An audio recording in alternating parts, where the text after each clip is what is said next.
Vous êtes en concertation au cours de ces dernières heures avec le président de la République. Vous savez ce qui est réservé à l'Île-de-France ou pas alors?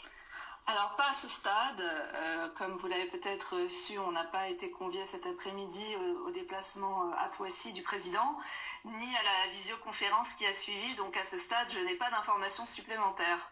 Est-ce que vous pensez que vous allez être consigné les week-ends?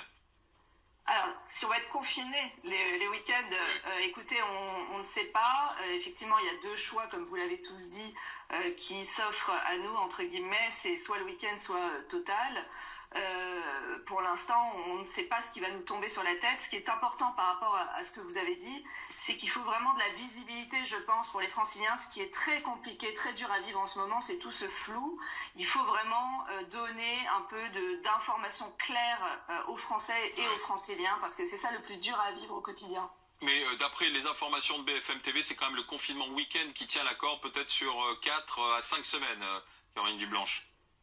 Alors, Alexandra Dublanche. Alexandra Dublanche, pardon, oui. Excusez-moi. Le confinement du week-end, ça reste, même si c'est extrêmement pénible, la moins pire des solutions. Il y a moins de conséquences économiques. On a vu qu'en mettant le couvre-feu à 18h, il y avait déjà moins 30% pour les commerces en termes de chiffre d'affaires. Donc, c'est l'étape intermédiaire, le confinement le week-end. C'est pas la solution idéale, mais c'est moins pire que le confinement total, effectivement.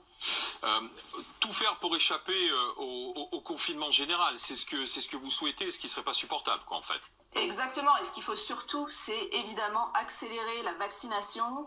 On voit les chiffres que l'Île-de-France est la région ayant vacciné la plus faible part de sa population, et c'est pas faute de la mobilisation des maires, et plus particulièrement, typiquement, la Seine-Saint-Denis, dont on parle beaucoup en ce moment, c'est un des taux les plus faibles de France. Donc nous, on demande évidemment une stratégie zéro stock de cette vaccination, et accélérer au maximum, parce que peut-être qu'on n'en serait pas là aujourd'hui. Merci Alexandra Dublanche, vice-présidente libre, région Île-de-France.